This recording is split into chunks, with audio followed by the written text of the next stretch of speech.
Assalamualaikum warahmatullahi wabarakatuh. Dari lokasi saya berada sekarang di MTSN 6 Kabupaten Kerinci. Kembali kita bertemu dalam video pembelajaran matematika. Pada video kali ini kita akan belajar tentang mengenal konsep himpunan. Tujuan pembelajaran yang ingin kita capai nanti adalah siswa sekalian itu bisa membedakan mana pernyataan yang termasuk dalam himpunan dan mana pernyataan yang tidak termasuk dalam himpunan. Kemudian tujuan berikutnya adalah bagaimana nanti kita bisa menyajikan himpunan tersebut dalam 3 cara. Sebelum kita masuk ke materi, maka ada baiknya kita mulai pelajaran kita hari ini dengan membacakan basmalah. Bismillahirrahmanirrahim. Kita mulai saja materi tentang mengenal konsep himpunan. Oke, kita masuk ke saja materi tentang himpunan. Materi matematika yang kita pelajari di kelas 7 semester ganjil. Nah, siswa silakan dibaca saja kompetensi inti dari pembelajaran matematika kali ini. Ya, ada KI 3 dan ada KI 4. Kemudian berikutnya kompetensi dasar yang akan kita capai dalam pembelajaran matematika hari ini.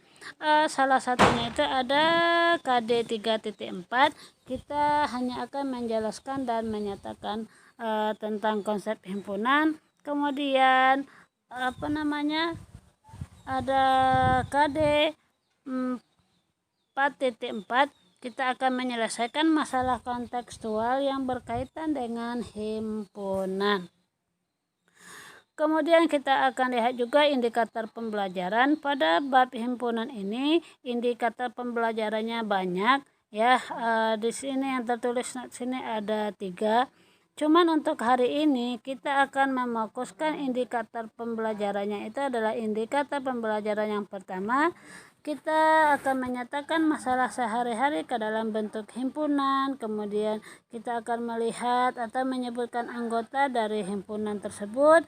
Kemudian tentu saja kita akan menyajikan himpunan dengan menyebutkan anggota-anggotanya dan cara penyajian himpunan yang lainnya.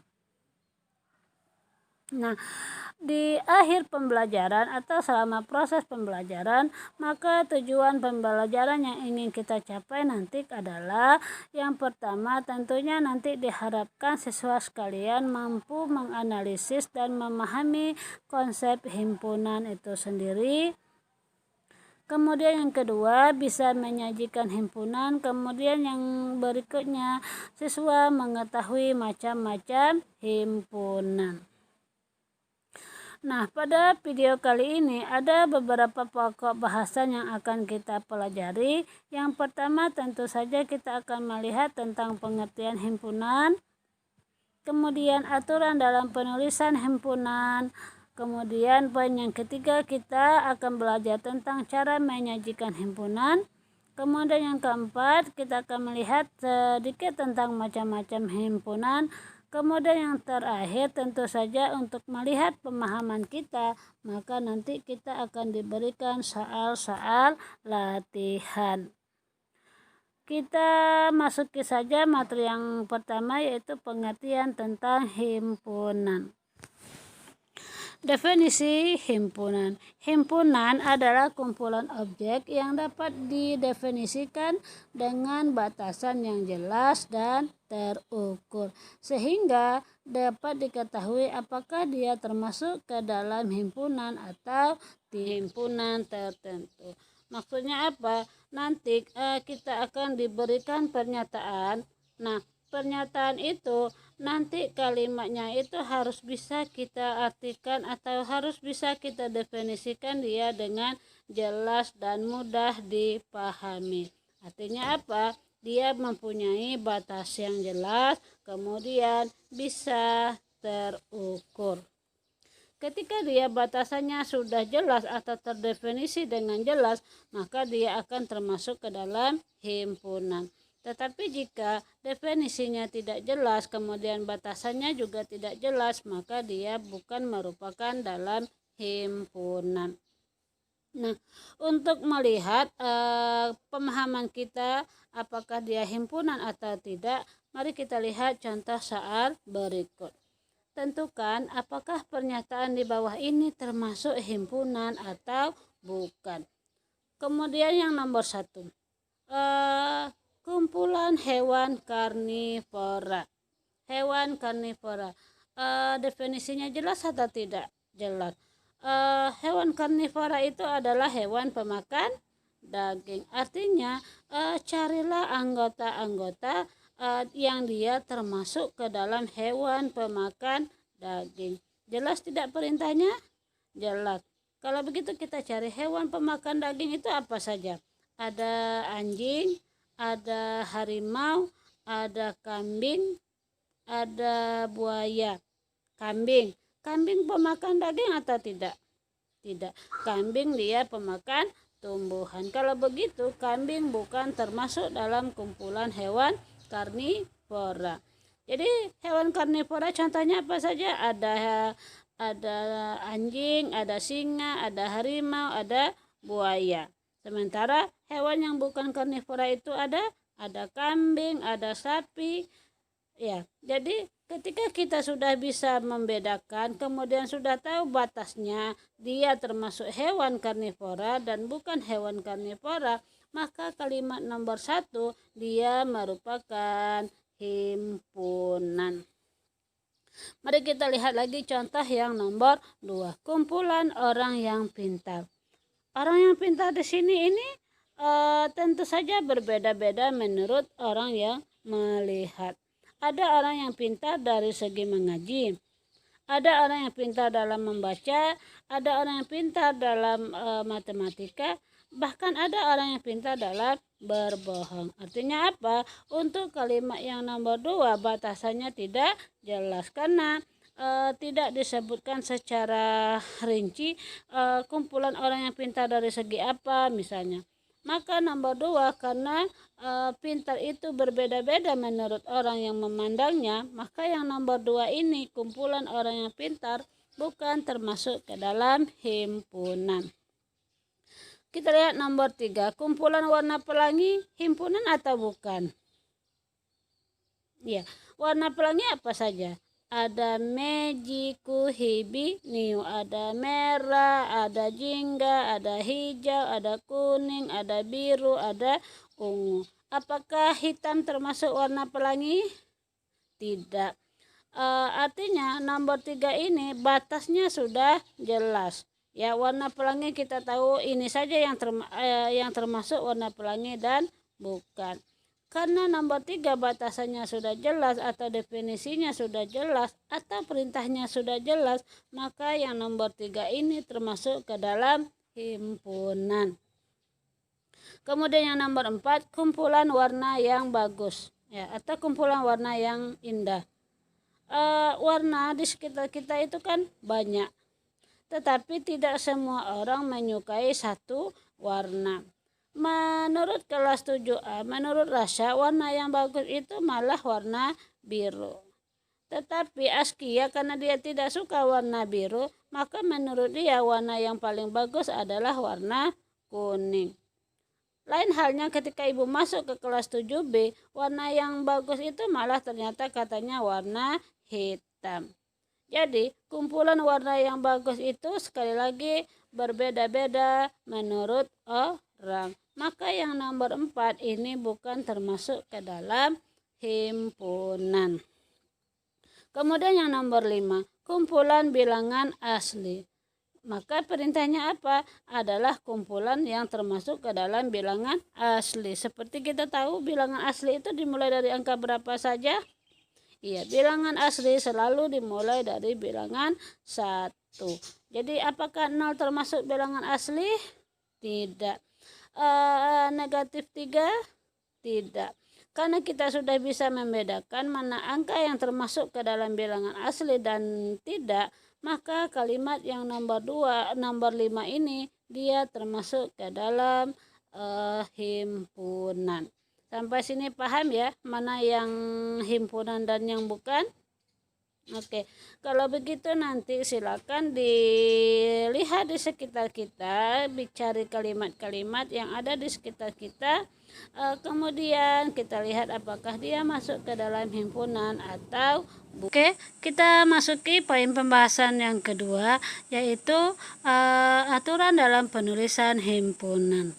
Jadi untuk menulis himpunan, supaya kita tidak salah dalam menulis himpunan, maka kita harus melihat aturan-aturan apa saja yang harus kita gunakan untuk menuliskan himpunan.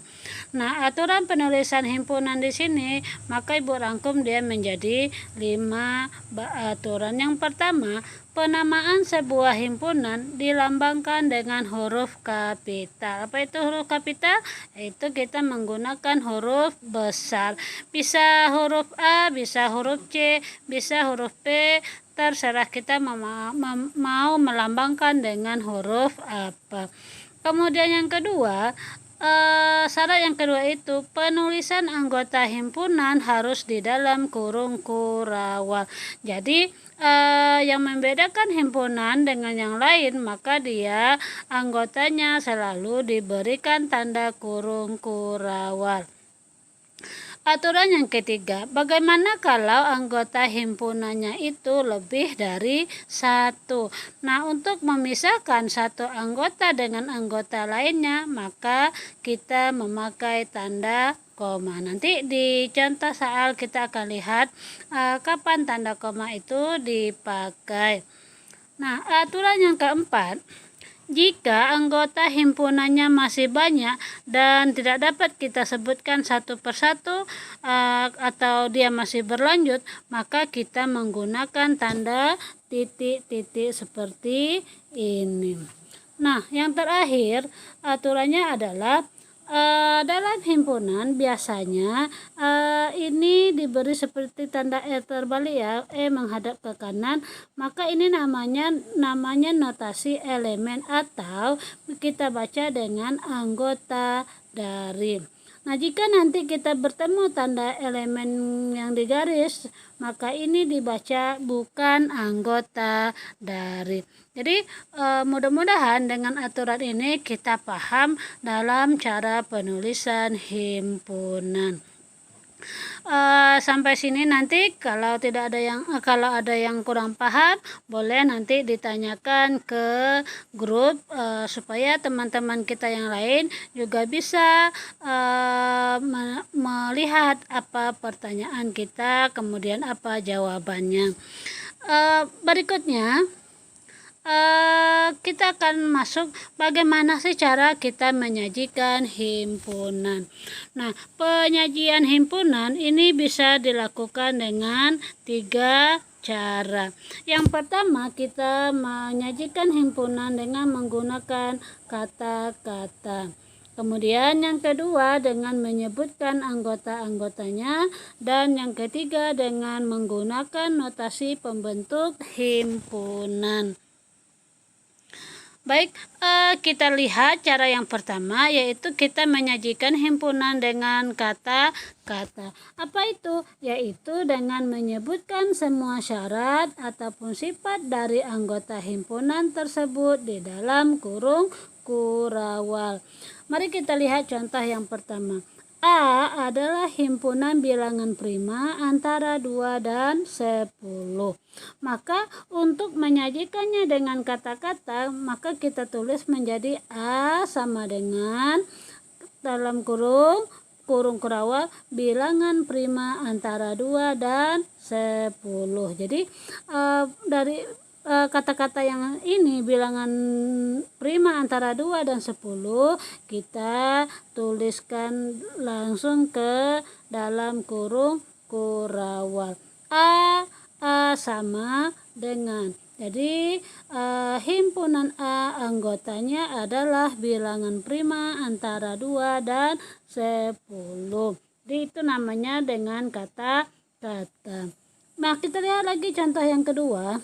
P besar ya, maka di sini juga P besar sama dengan P merupakan himpunan bilangan bulat di antara -4 dan 5. Jadi bilangan bulat di antara negatif 4 dan 5 kita pindahkan, masukkan ke dalam kurung kurawal. Jadi cara bacanya apa? Himpunan P anggotanya adalah bilangan bulat di antara negatif 4 dan 5.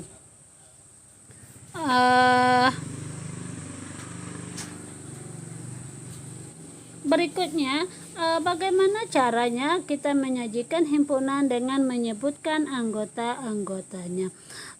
Kalau tadi kita menyajikan dengan kata-katanya, soalnya itu kita tulis kembali dalam kurung kurawal. Sekarang kita sebutkan siapa-siapa anggotanya, yaitu penyajian dengan menyebutkan anggota-anggotanya adalah dengan menuliskan semua anggota dari himpunan tersebut di dalam kurung kurawal dan tiap anggotanya dibatasi dengan tanda koma. Nah, lihat contoh nomor 1. Kita masih pakai contoh yang pertama tadi ya. A adalah himpunan bilangan prima antara 2 dan 10. Maka penulisannya seperti apa? A sama dengan bilangan prima itu apa? Bilangan yang hanya bisa dibagi dengan angkanya sendiri dan angka 1. Kalau begitu cari angka di antara 2 dan 10 itu kan ada angka 3, 4, 5, 6, 7, 8, 9. Cuman bisa tidak dia dibagi dengan dirinya dan 1? Ada yang bisa lagi dibagi dengan angka yang lain nih, 3. 3 bisa bagi 3? Bisa. 3 bisa bagi 1? Bisa. Apakah 3 bisa dibagi dengan angka yang lain? Tidak. Maka 3 adalah bilangan prima. Setelah 3 ada angka berapa? Ada angka 4. 4 bisa bagi 4 sama dengan 1. 4 dibagi 1 sama dengan 4. Tapi 4 bisa juga dibagi dengan angka yang lain berapa? 4 bagi 2 hasilnya 2. Karena 4 bisa dibagi dengan 4, bisa dibagi dengan 2, dan bisa dibagi dengan 1. Maka dia bukan bilangan prima. Jadi kita tuliskan anggotanya 3. Nah, kan lebih dari 1 nih anggotanya. Maka dipisahkan dengan tanda koma. Himpunan A anggotanya 3, 5, 7. Lihat lagi contoh yang kedua. P merupakan himpunan bilangan bulat di antara negatif 4 dan 5. Maka cara penulisannya P sama dengan bilangan bulat yang tidak berkoma, tidak mempunyai pecahan, tapi dia di antara angka negatif 4 dan 5. Maka ada angka min 3, min 2, min 1, 0, 1, 2, 3, 4. Ada komanya? Ada. Contoh yang ketiga. Y adalah himpunan bilangan asli kecil dari 2. Bilangan asli dimulai dari angka 1. Kalau dimulai dari angka 0, itu namanya bilangan cacah. Kalau begitu bilangan asli tapi kecil dari 2, angka berapa? Angka 1. Maka penulisannya Y sama dengan dalam kurung kurawal 1, tutup lagi. Ya, maka seperti inilah yang namanya penulisannya dengan menyebutkan anggota-anggotanya. Yang terakhir kita akan menyajikan himpunan dengan notasi pembentuk himpunan. Apa itu? Yaitu dengan menyebutkan semua sifat dari anggota himpunan tersebut dengan anggotanya dinyatakan dalam satu variabel. Variabel itu sama saja dengan huruf dan dituliskan di dalam kurung kurawal. Kita pakai soal nomor 1 tadi. A adalah himpunan bilangan prima antara 2 dan 10. Maka penulisannya seperti ini. A sama dengan kurung kurawal. Dia selalu seperti ini ya. Ada garis tegak 2 karena antara 2 dan 10. Maka di sini 2, di sini 10. Maka cara bacanya adalah Himpunan A anggotanya adalah semua X, sedemikian garis lurus ini ya, sedemikian X besar dari 2 dan X kecil dari 10.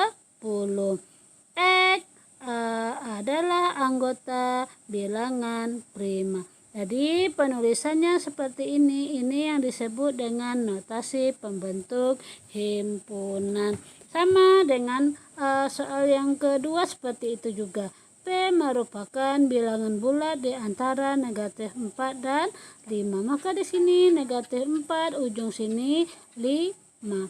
Maka penulisannya P sama dengan kurung kurawal X, ada garis tegak, min 4, X, 5, kemudian X, ini elemen ya atau anggota dari bilangan bulat. Bagaimana cara bacanya semuanya? Himpunan P anggotanya adalah semua X sedemikian rupa X besar dari min 4 dan X kecil dari 5. X adalah anggota bilangan bulat.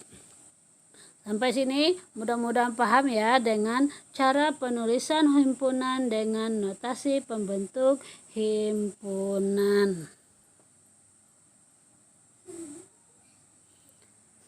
Kemudian sedikit kita akan melihat tentang macam-macam himpunan. Jadi himpunan ini nanti ada 3 macam. Yang pertama ada namanya himpunan berhingga. Apa itu himpunan berhingga? Yaitu himpunan yang jumlah anggotanya dapat dihitung. Ini contohnya himpunan R. Anggotanya siapa saja? Ada berapa buah anggotanya nih? Ada 5, 1, 2, 3, 4, 5. Bisa dihitung? Bisa. Maka ini namanya himpunan berhingga. Nah, kalau ada himpunan berhingga, maka ada lagi yang namanya himpunan tak berhingga. Dia kebalikan dari nomor 1. Apa? Yaitu himpunan yang jumlah anggotanya itu tidak terbatas atau tak terhingga.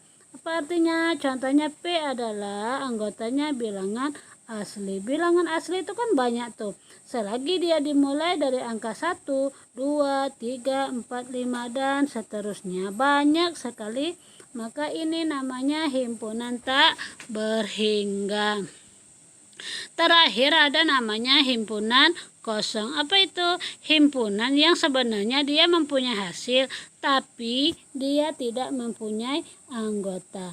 Nah, himpunan kosong biasanya diberikan lambang seperti ini, kurung kerawal kosong atau diberi titik saja di tengahnya, tutup, atau bisa diberi dengan angka 0 garis miring. Maka ini namanya himpunan kosong. Lihat contohnya terakhir.